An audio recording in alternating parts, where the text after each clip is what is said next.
Hello, everyone, and welcome to the program. This is Sunday Politics on Channels Television. I'm Sean Kimbale in Lagos. President Muhammadu Buhari has departed the nation's capital, Abuja, to attend a 4-day African Finance Summit in Paris. The meeting is expected to focus on reviewing the African economy in the wake of the shocks from the coronavirus pandemic and possible relief measures, especially from increased debt burden on countries. President Muhammadu Buhari is also expected to meet with the French president and also hold talks with some key players in the oil and gas sector, engineering and telecommunications, the European Council and European Union, as well as members of the Nigerian community in France.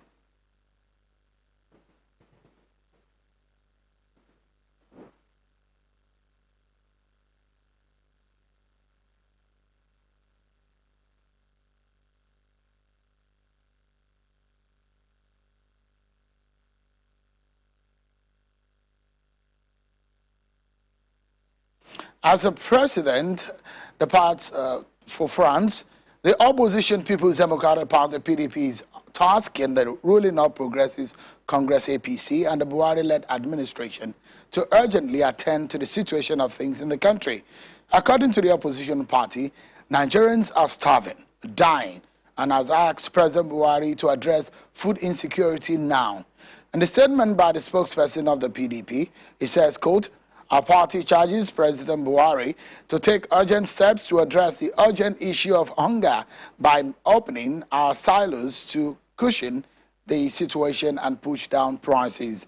The federal government should also realign the agricultural sector by beefing up security in food production areas so that our farmers can return to their farmland."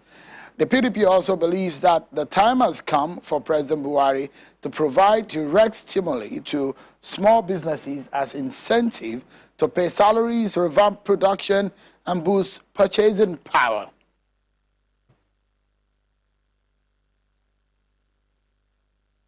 So, in just 1 week in Nigeria, there's been a gale of debate over the way forward for the country. The conversations of several years became matters of scrutiny yet again. It started on Monday when the governors of the southern region converged on Asaba, the capital of Delta State, to meet over the state of the nation, and they came up with what is now known as the Asaba Declaration. Take a listen to part of their resolutions. Criminals and bandits in the southern part of the country has presented a severe security challenge such that citizens are not able to live their normal lives, including pursuing various productive activities, leading to a threat to food supply and general security. Consequently, the meeting resolved that open grazing of cattle be banned across southern Nigeria. 3, the meeting noted that development and population growth has put pressure on available land and increased the prospect of conflict between migrant herders and local population in the south. Given this scenario, it becomes imperative to enforce the ban on open grazing in the south, including cattle movement to south by foot.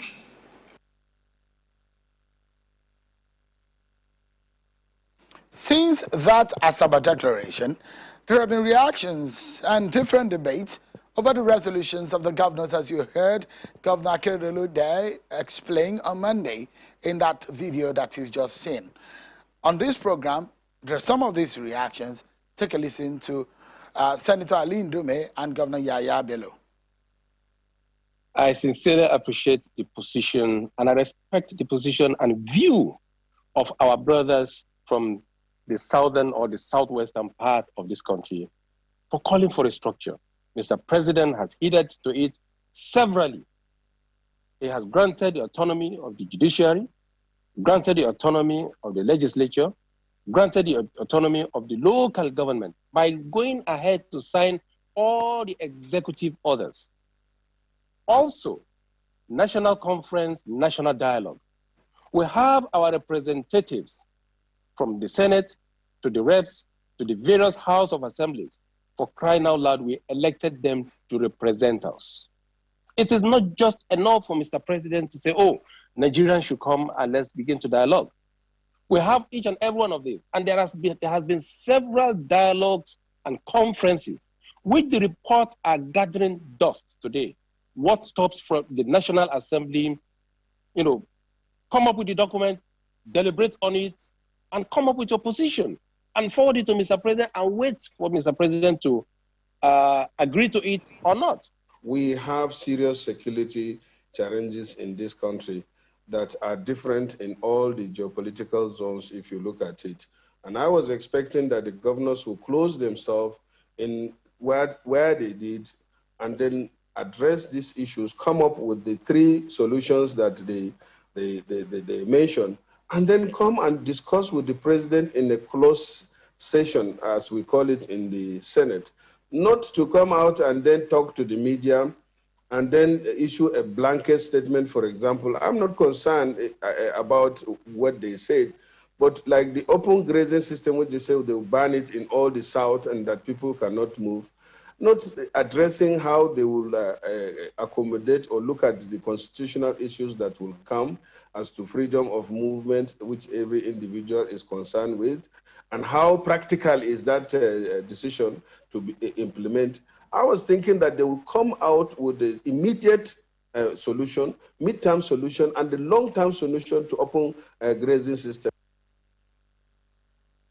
Meanwhile, another governor said anyone who objects the stand of the southern governors has a hidden agenda. That's Governor Samuel Ortom of Benue State. Take a listen to him.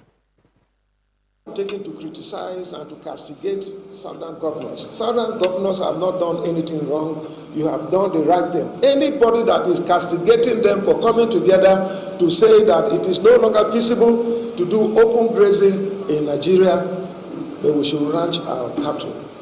Anyone who is castigating you is an evil man or woman with a hidden agenda. So, more groups have joined in the debate. The leader of Afenifere, Pa Ayo Adebanjo, says there must be restructuring before we think about 2023 elections. Take a listen to Pa Ayo Adebanjo. We hope General Buhari, in the interest of Nigerian unity, peace, tranquility, and economic progress, gives serious attention to the recommendations. Finally, Buhari to bury the idea of holding elections before returning to federalism by restructuring the country now. There must be a country before election is held. So much to chew. For you as a citizen, wherever you are in the world, either you are in Nigeria or outside of Nigeria, what are you thinking about the way forward? Just in 1 week, the problems of Nigeria has been laid like cards on the table. And where do we go from here? So much to talk about. So tonight we get more perspectives on the matter and the way forward for our dear country, Nigeria. I'm being joined by a former governor and a sitting senator in the National Assembly, Senator Rochas Okorocha, a former governor of Imo State, and senator representing Imo West in the Senate. He joins us from our Abuja studio. Thank you so much for joining us tonight, Senator. And let's begin the conversation by getting your view on the statement of the opposition party, PDP, first and foremost. They said things have gotten bad in this country. The PDP has described Nigeria under your party and President Buhari's government as failing. The PDP said under President Buhari, quote, over 82.9 million Nigerians can no longer afford their daily meals due to the failure of the administration to take practical steps to grow and protect the food sector. They went further to say, quote, due to the misrule of the APC and Buhari administration, our country now ranks as 98 out of 107 in Global Hunger Index. Is this true, Senator Okorocha? Well, Sharon, I want to thank you this evening. And before I say anything, I'd like to re-emphasize that first, I'm a Nigerian, and I'm a proud Nigerian. And I have no other country but this country. And I believe in the unity of this country, prosperity of this country. So, but my heart bleeds over what is happening in our nation and how our nation has turned into a thing of mockery. First and foremost, I'd like to say that for patriotic Nigerians, this is not the time to appoint who is wrong, but to identify what is wrong and what we can do to correct what is wrong. If you're asking about the statement of PDP and what I've said concerning the APC and what have you, no one in this country at this time will say that all is well with our nation. It's a given fact. But as to what are the causatives and what has been the response, what has been responsible for all this is yet another discussion. But Shehu, the truth be spoken, and let's say the fact that Nigeria getting bad every day didn't quite start from this 6 years of President Muhammad Buhari. It's been a lingering thing. Probably you could say it's getting worse, but it has been something that's been on with us over a time. But for as long as we keep chasing shadows and not the substance, we shall keep making the same mistakes over and over and over again. Well, I've said time without number that this country has big problem. I'm a heart blessed that we're chasing symptoms and not causatives. The problem in this country is that there's so much injustice in this country and there's so much of poverty in this nation, which have been over a period of long time. I wouldn't like to start commenting as to what PDP have said against APC government. APC government has challenges, and we're not saying that all is well with our country. So coming to join issues and start talking about party has failed and party has not failed. We have gone beyond party under the situation we find ourselves. We're talking about individuals now, we're talking about vision, we're talking about passion with which handle affairs of this nation. So when you bring it to reduce the whole problem of this country to party line, now you say APC has failed. You ask, is it APC that is running the whole government of Federal Republic of Nigeria? You have PDP governors all over the place. We have almost 17 or 18 PDP governors vis-a-vis the 20-something APC governors. So when you say that under President Muhammad Buhari, if Muhammad Buhari has failed in Federal Republic of Nigeria, has he failed in the PDP states? So I think, gentlemen, I think we should stop politicizing the situation. Rather, let's talk about the serious matter before us and see how we can find a lasting solution to it. And so, I mean, you cannot tell us whether or not, in your own view, what the PDP said is right or wrong. When they say that this government is failing, is that correct? The question I'm asking you, if I can answer your question, if you say President Muhammad Buhari has failed as a president of Federal Republic of Nigeria, what happens to the governors? Have the governors of the PDP also failed? Are they not part of the government of Nigeria under this dispensation? Or is it APC government all over the place? That's the question I'd like to ask. So if you want to politicize the matter, then you can single out somebody and nail him that has failed. If there's failure, it's a collective failure by all. The Bible has said, all have sinned and come short of the glory of the Lord. So I don't want to, if you want to go for specifics and ask me where has Buhari done well and where has not done well, I can tell you. But I've accepted it and we must take responsibility. No APC government will come to tell you now, or APC person that will come to tell you that all is well with Nigeria. We must take responsibility. I take responsibility if nobody else takes responsibility. A lot needs to be done. We have a lot of challenges. We have security challenges. We have hunger problem. We have many, many challenges. So you want me to come and say that, oh no, APC has done wonderfully well, so we can't take responsibility. I'm part of APC government and will take responsibility. But what is important to me, what can we do to correct what has gone wrong? So let's go ahead and do just that. But it will also be good because I know you are one of those who made promises, who campaigned, at least in your own state and the Southeast region. You went into town to campaign about the APC promises. Some of those promises many Nigerians are asking now. And so if you say you take responsibilities, maybe Nigerians know the right persons to ask. But let me ask your view on the Asaba Declaration, the resolution of the meeting of the Southern governors, specifically on the issue of open grazing and those who oppose it. Do you agree with Governor Ortom that they have hidden agenda? Now, let me tell you, again, this is where I'm quite concerned about happiness in our nation. And there's so much bitterness in this country now, and so much suspicion that every statement is given interpretation from different angles by different people and creating different meaning altogether. Now, the Asaba Declaration, which goes to say that for the first time in history, that the Southeast, Southwest, and South governors met, irrespective of their parties. Now, listen again, PDP is involved, APC is involved, coming together to discuss issues as it affects the region.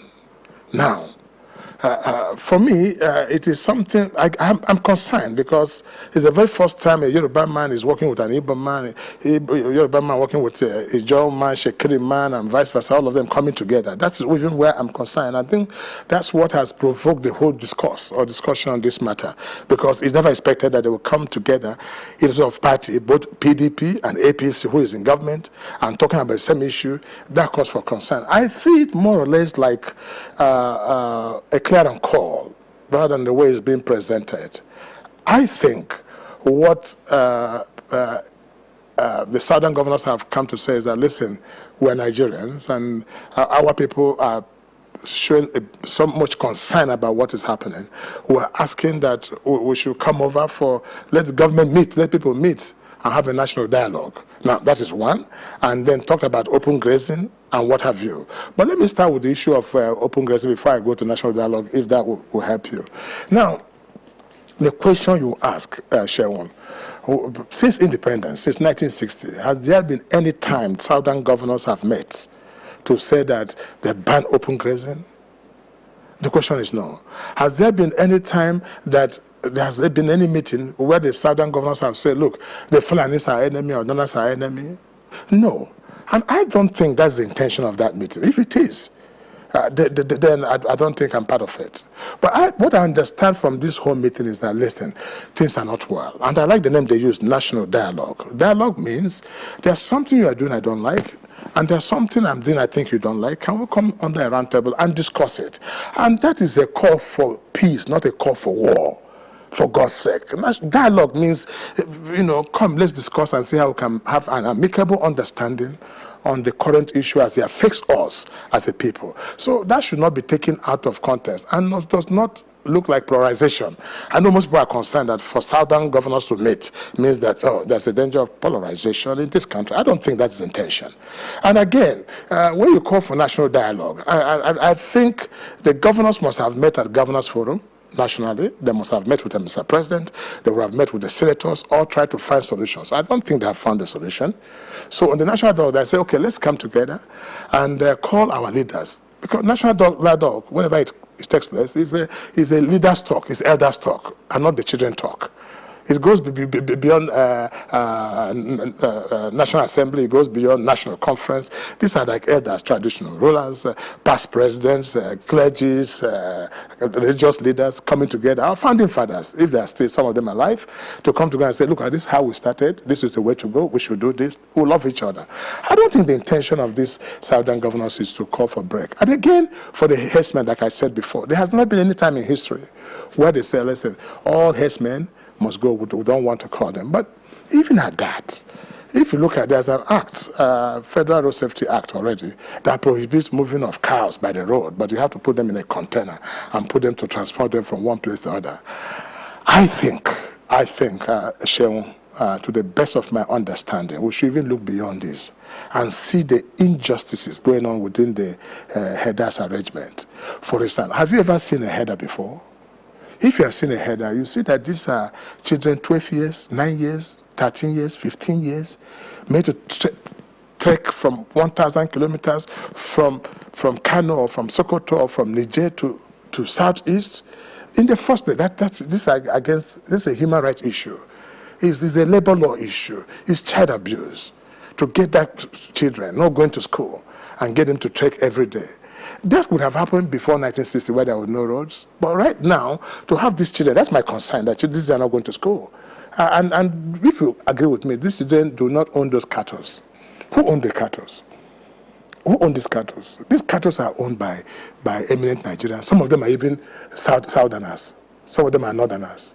But we have subjected these little children to travel 1,000 kilometers holding stick and then going to this. And coming to the point made by the Southern governors, they are saying, look, our reason for saying we should abandon this because the AK-47 that is involved within the headers. And then the headers that we used to know are the people that carry stick, not AK-47. And then when these cows come, they destroy people's crops. I think that's a concern. They're not saying they don't like cow meat, or they will not eat shaki, or they will not eat cow leg. They even love it more than the Northerners. So why would you stop it? But is the effect, rather than talking about how do I address the what do you call it, the AK-47 being carried now and the destruction of properties or farmland. These are the two issues that's causing this controversy. And then we jump over it and politicize it. So my concern is that there are so many elements of this to do. But let me talk to the Nigerians for the first time as a businessman. Do you know how many billions of dollars this nation is missing by not handling this business of cattle in the Federal Republic of Nigeria? This business of cattle can create 1 million jobs for Nigerians if well managed. I wish Nigerians can call me, or the government will call me and say, look, Rochas, there's some 6 billion we want to give to you and share. Take it and fix the cattle business. If I don't create 1 million jobs within the shortest possible time, then just know I'm not Rochas. This is business. What people will say, see money, and people are just joking with it. By now, do you know how much we used to be exporters of leather skin? What of the dairy products, the milk? So assuming we have this business now turning to business, do you know how many welders, how many fabricators will build the body carriers for these cows while we import the head from China and fix it? You know how many drivers? 2,000 trailers, 2,000 drivers, 2,000 used companies. It will create more than 2,000 jobs in the first instance. So why don't we look at the business? We can export cows. We can export the meat. Are we waiting now until we start importing meat from Nigeria or from Somalia or from Mali to import cow meat before we can eat meat? I think we should look at this.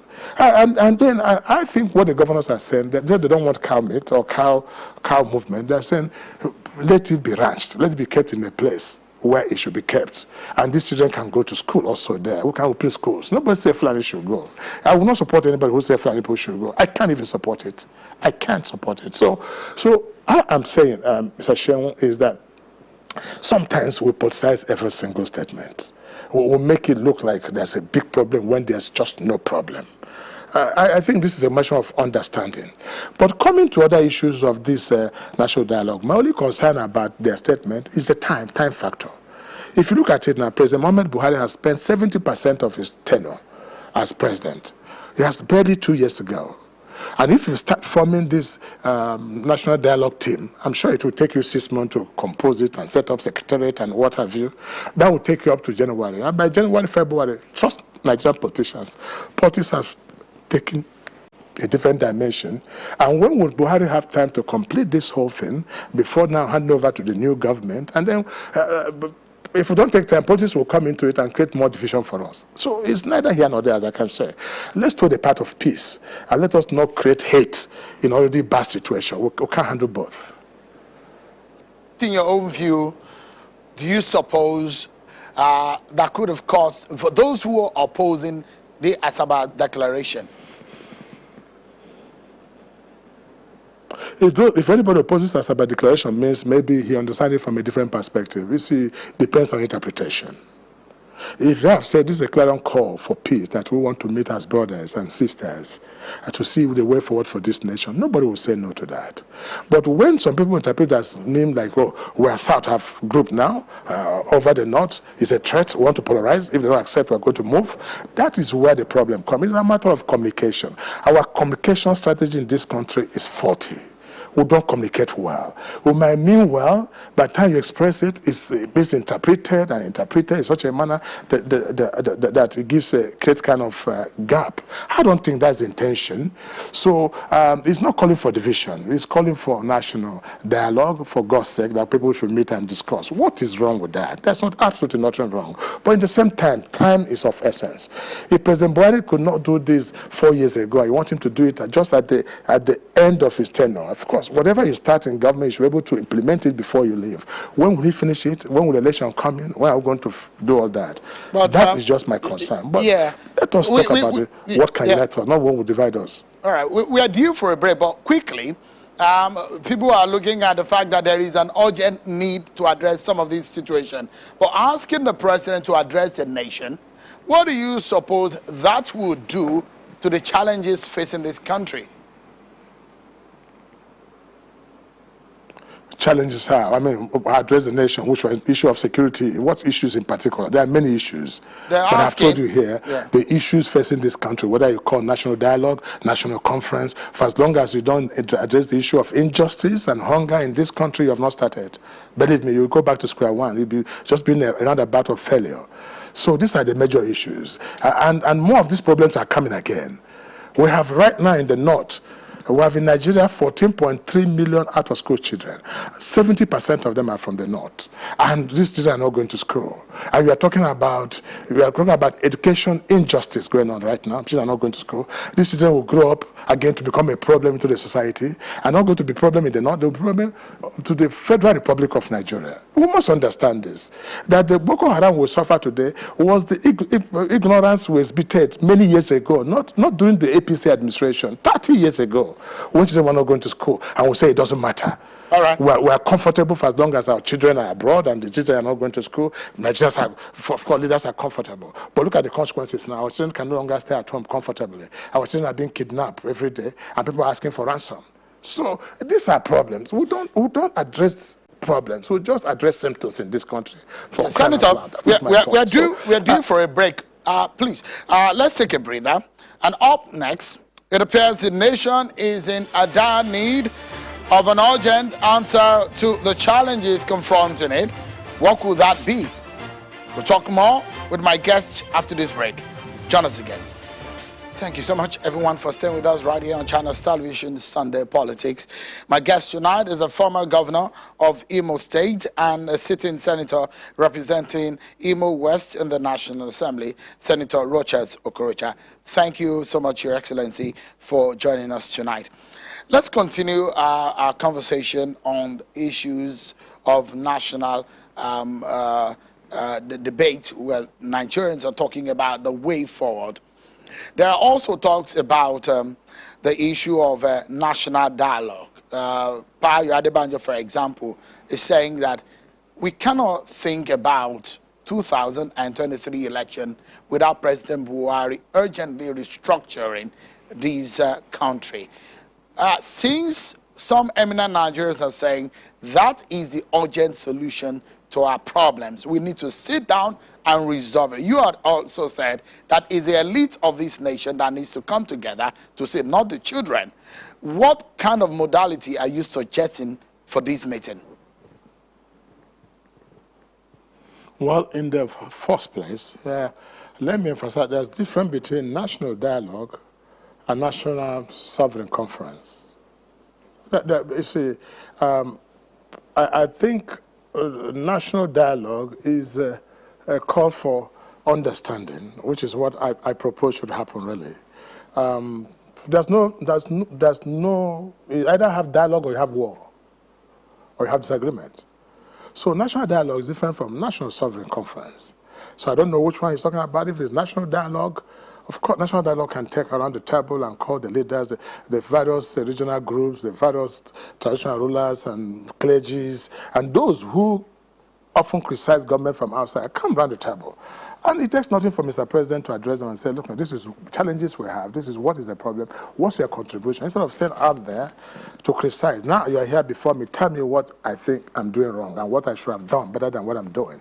I think if President Buhari throws this back to the public, he'll be shocked at the progress we're going to make as a nation. But my concern about that, too, I said, the time left might not be very convenient to do all this before the end of his tenure. So this is there. When you call for national sovereign conference, it's much deeper. It has to do with constitutional amendment. You have to go back to the history of amalgamation. Where do we get it wrong? Military rule, civilian rule. What can we pick and drop? This is a much more complex thing to do. which is what the National Assembly is saying they are doing. And if the National Assembly has come up with their report of constitutional amendment, they see whether it helps the matter. If it does not help, then there might be need for this national conference, much as they call national conference. Whatever we can, it's a place of talk. Whatever we can talk or say that can help our nation, for God's sake, there's nothing wrong with it. But when we make it like it's a big issue, I don't know what's the big issue about it. I don't even understand. Maybe people are yet to teach me, so I can understand. But what the Southern governors talking about is national dialogue. They want the leaders to come together and discuss, even a round table. Let me tell you, Mr. Shehu, so sometimes if this happens in a family, where there's no communication, misunderstanding abounds. You might have your wife and your children, and the economy is biting hard. You don't have money to give them. Your wife is asking you for 20,000 naira for shopping. You have only 5,000 naira or 10,000 balance in your account. What do? A wise father will call the children and call the wife and say, gentlemen, this is my salary. This is the 5,000 I have. This is what I have. There's nobody outside who is taking this money. This is how I spend the money. They'll be broken down. They'll bring ideas on how to cut down the family expenses and how to make it work. It's just like a family. And we must understand that this nation is still a family, for God's sake. So my only worry, Mr. Shehu, and for Nigerians who cares to hear me out, is that the way we handle issues in this country is just wrong. Handling of matters is just wrong. Sometimes the presidency see it as if it's an attempt to pull them down. Then the people see it as if it's a marginalization because there's no communication. The government of the day is not communicating enough to the people. The people are misunderstanding government and putting their own judgment. And so there's whole complications here and there. And it shouldn't be. It shouldn't be. So what, Senator, that as a condition, yeah, so if I may ask, for those who are saying we need to urgently restructure, but it does look like you said this problem might not be as big as people are making it, but what in your view is the solution to the problem of this country? And those who are asking that it has to be urgently fixed, how urgent can this be sorted? Listen, every problem in a country hold the leader responsible.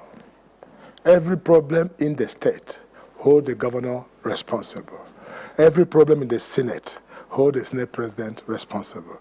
Every problem in the family hold the head of the family responsible. The problem is that we don't take responsibility. That is my major concern when it comes to these issues. Asking me what can be done. What can be done to fix what has gone wrong? Again, it has a lot to do with communication, understanding the problem. First, what is the problem? Communication is also right. Do you know there's a speech the presidency will make today and it will calm nerves? Do you know that speech that the governors will make today and it will calm nerves? So communication is very key. There's problem, but the handling of the problem is another thing. That's what is called leadership. That's what I'm saying. But I've told you that the major problem in this country is to, listen, address the injustice in this country, address the issue of poverty in this country. That will help a whole long way. There's nothing wrong to say, listen, see this television station belongs to Channel. The Channel owns it, but let me make use of it. I mean, it makes a lot of difference. And when I say this thing does not belong to you, I want to take it, problem will start. So these are some of the things that let's start from right, communicating rightly first to the people that we govern. Take for instance, let me take you to even more controversial part is the issue of these insurgents everywhere, the issue of Boko Haram, the issue of herdsmen, the issue, all this, they are problems that are bound to happen. First and foremost, we have not been able to let these youth understand that they are our children, to start with first. You are our children, you are my children. And you have to have the mentality that you are dealing with your children first, but you might have the bad children, the good children, the stubborn children. I would have started from that part and said, these are my children, what can we do? What's your problem? Let's engage them. Then rushing quickly, treating your children as if they're outsiders or criminals, and when they don't have job. Now, what do? You just call them terrorists.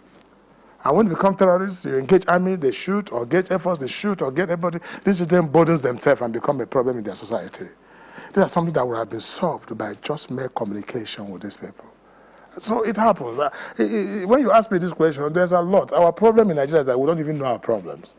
And it's not unsurmountable. But let me tell you, there's a new Nigeria coming soon. New Nigeria will come, a great Nigeria. And this country will be one of the greatest countries in the history of mankind. I believe it, once we get this right. You see, the story told in the North is different from the story told in the South. The story told among the religious line is different from the story told in the Christian line. But communication, like I said, this nation, the leadership of nation needs to create a storyline that will bind everybody. So, Senator, about national unity, patriotism, commitment. Let me take you to a more specific terrain, which is your region, the Southeast region, and perhaps your state of Imo State, that has had its share in some of these insecurity issues. There are those who are of the view that the problems are political in nature. What, in your view, is the cause of the kind of insecurity that we see in your state of Imo and Southeast, where military formation, police station, prison facilities were being attacked? What caused that? Okay, Sheung, when you say it, some people, the assertion is political. Of what political benefit will it be to any politician to bomb police station or to bomb prison? Think about it. Of what political benefit? Politicians do something for political benefit. Or if it is, for instance, Rochas will bomb police station or bomb prison and blow up the prison and remove prisoners because that will make me become the president of the Federal Republic of Nigeria, or make me the governor, or give me appointments, or make me become famous. I have looked at the whole politicians in Imo State. Of what political benefit will everybody have? Definitely, it is not anything political. Definitely, and I can say that. But when I learned the government wants to come up with names of people and whatever, I hope they do that soon, to come up with really a politician. Let us understand what will be the reason why any politician will go into this. But remember, if you talk about the insecurity, this has been there for more than 20 years. First of all, when IPOB started, it started as agitation, and it was called MASOP. The MASOP itself grew large because once any young man does not have a job, the most available job is to be part of this in agitation. Even those who never knew what the war was like, who were not even born before the war, seem to be more angry about the consequences of the war than those who saw the war. So you can see. And none of these people, 95% of them that are talking about IPOB, never saw the Nigerian Civil War or the Biafran Civil War. So it was mere agitation that I said. And from what they hear, this part of the country is marginalized. We don't have water, we don't have light, we don't have that. I came to inherit it. When I came was the time that IPOB splitted from MASOP. IPOB splitted from MASOP. It wasn't government that made it. On their own, they splitted. And I'm sure if they were not attended to by now, they would have had about 10 factions on their own. That tells you the reason behind the whole agitation to start with, from their own perspective. But I recall the time they came to Imo, and the leader of that IPOB came himself to Owerri, himself, after having gone to a bar everywhere. And I had a Security Council meeting. I said, listen, handling is very key in this matter. First of all, know that these are our children. If they've gone crazy, it's for us to let them know and educate them, hear them out, what is it.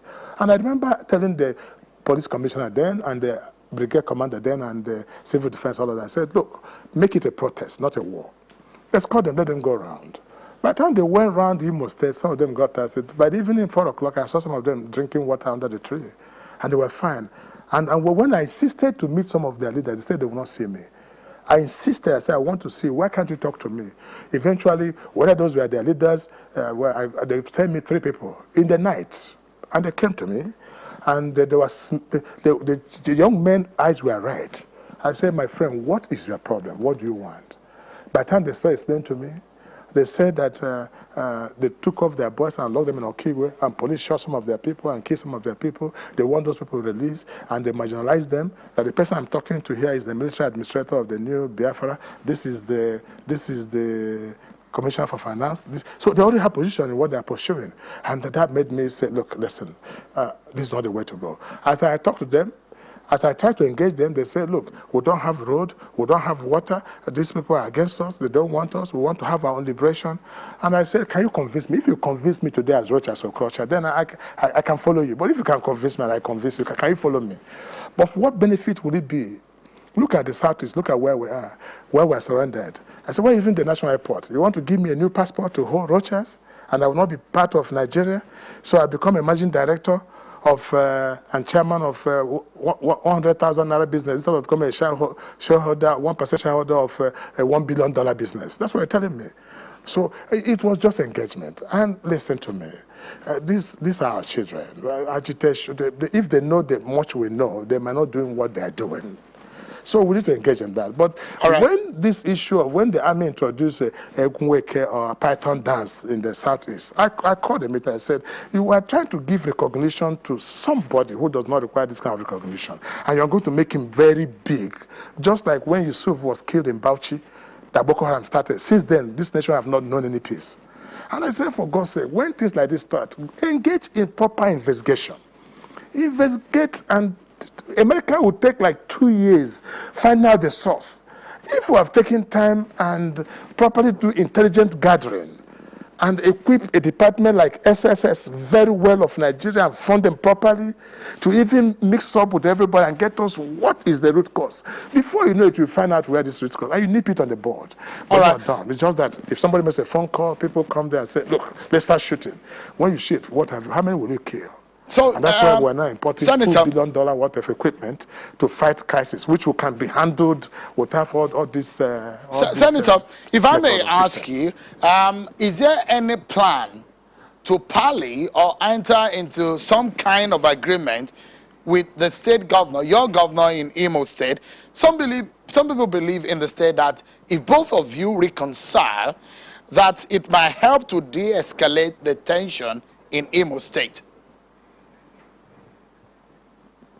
Well, Governor Hope Uzodimma hates me with passion. He just hates me. I don't know the reason. And he's been fighting me, but never a day have I fought him. And I made a point of it that I will never fight back. But he just shows hatred and envy and fight. I don't know for what reason. And he doesn't seem to be changing. He's not relenting. As I speak to you now, my drivers and my security men have been arrested for the past 5 days and kept in the police station, and nothing said about it. And I hope they're trying to find out whether they're IPOB or Boko Haram. I don't know what it is, but I'm blaming them. But these are some of the things that are very provoking. I don't know what is wrong with him. I just don't know. If I know, I will have. But I see hatred, and I know that if I engage him, that will create even more problem in the state that I've suffered to build. So I must be a father. I'm not fighting him. Last time he ordered for my arrest, I was arrested. But I have gone through so much in Nigeria. If you recall that I was the same person that won my election and Senate, this thing was seized, my certificate was seized. Last time I was arrested here again in Abuja I was arrested, I was being humiliated, my properties are burnt, are destroyed everywhere in Imo State, and so I just don't know. But I love peace, and time will tell. For whatever it is, I think time will tell. But the gentleman, I don't know what it is, but he has this hate or passion. At a point, I was just thinking that he was acting on a script, and he had people behind him doing this. But I'm yet waiting for all this script. But every story must one day have an end. All right. That's all you said that. I think there's no better way to peace. I've advised him. I said, if Governor Hope Uzodimma had invited me, I would have told him some of the ways we have handled this. If you recall, Shengu, maybe I've forgotten, that Imo State was #1 in kidnapping. I expect they should have asked me, how did I end kidnapping? And how I ended kidnapping was through what I call community government, CGC, where I created the 4th tier of government. The traditional rulers became chairman of the 4th tier of government and were able to handle security. I would have told him all this, how it is done. This young man, I had what's called Youth Must Work. I engaged 25,000 youths in Imo State, and they were all busy. When I said my people, even when there was no money, you engage them. I walk around the street with them, I talk with them. It's all communication. Governance is not what you just puff yourself up and be proud about it and show that all powers, no, power does not belong to you. Power belongs to God. So if I may ask, back to the people. If I may ask, what can you tell us, or please clarify to us, have you let go of the properties the Imo State government claim were illegally acquired by you and some of your family members? No, Imo State government set up a panel of inquiry, and if you recall what happened at that time, that when they set up the panel of inquiry, and the panel of inquiry were chaired by PDP chairman and all that, just to find me guilty, whether I'm guilty or not, I must be guilty. They carried out of their panel, and they went there, taking the properties of the hotel belonging to my wife, which is used to support the foundation, our charity schools. Then when I went to that place, I only went to inquire. I said, you people packing this load, why are you packing the load out of the hotel, stealing fridges and ACs and everything? I met some policemen there. I said, you have court order? They don't have court order. Then I was attacked by the hoodlums, aided by the SA to Governor Hope Uzodinma, and there were gunshots. If not for an Hausa policeman who told me, Oga, he said to me, Oga in Hausa, Kashigamota, don't like Kashigamota Yenzu means enter the car before they will kill you. A policeman told reveal that was why I entered that pickup. And they took me to police station because the idea was to assassinate me at that point.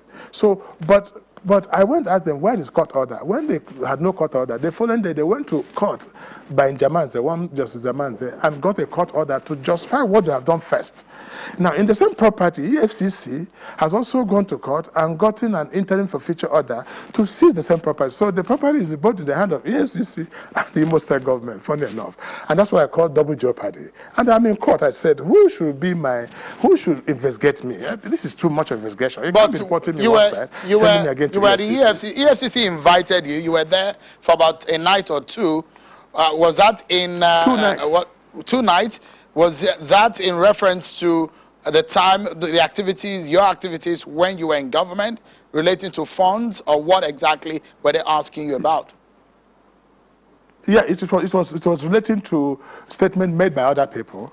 But I said to them that, I said to EFCC that I have not come to respond to your call because there's already a matter in court. And once the matter is subject, you cannot talk about it until the matter finishes from court. Because Imo State government has taken me to court on the same matter, same subject matter. And we're in court in the Federal High Court here in Abuja on the same subject matter.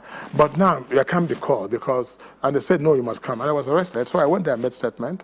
But EFCC is doing their job. They're just doing their job because if there's no report, EFCC cannot just nose into whatever you're doing. And that's why sometimes people misunderstand the activities of EFCC as if it's witch hunting. EFCC is not witch hunting. They act on report being written by somebody or petition being written by somebody.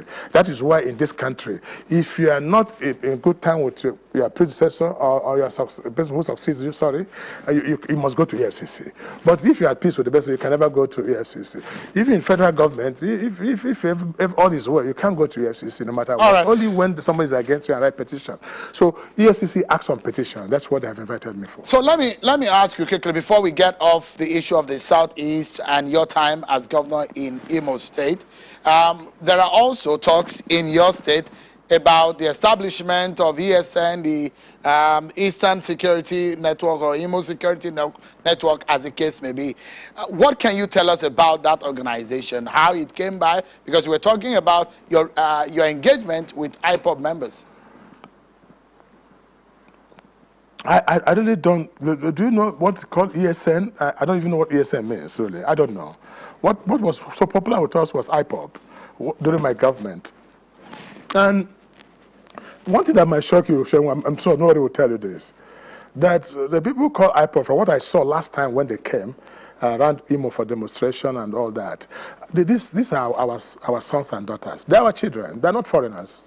To start with, they are children. They are the people you see, they are the keke drivers, they are the mechanic people, they are the traders, they are the people who believe that, look, the things are not going well. During the time that I had this issue of kidnapping and all that, what I did in Imo State was I had what is called Imo Security Network, Imo Civil Guard, Niger Delta Security Network. If you recall, maybe you have forgotten, that I was responsible, first and foremost in the history of that state, in recovering arms from the use of Niger Delta of Oguta and Ohajegbema. hundreds of AK-47 from them the first time by just engaging them. I recall my wife even went there for vigil for 2 days because all the leaders of Hajjabema and Guta ran out of the state and went to different states. The place was deserted and left in the hands of hoodlums. I heard the number of these agitators. And some of the hoodlums joined the agitators, and just like what happened in the NSAS. That was what happened in Imo State. But when I engaged them and we started, some of them brought their arms, brought out their uniforms and handed over. And some of them, I engaged them into what we call Imo Security Network, paying them 15,000, 20,000 naira a month, and they were fine. Some of them, I engaged them into farming, some of them into fishery.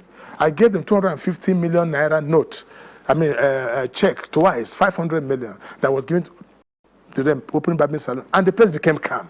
Imo became calm. Then real estate started developing.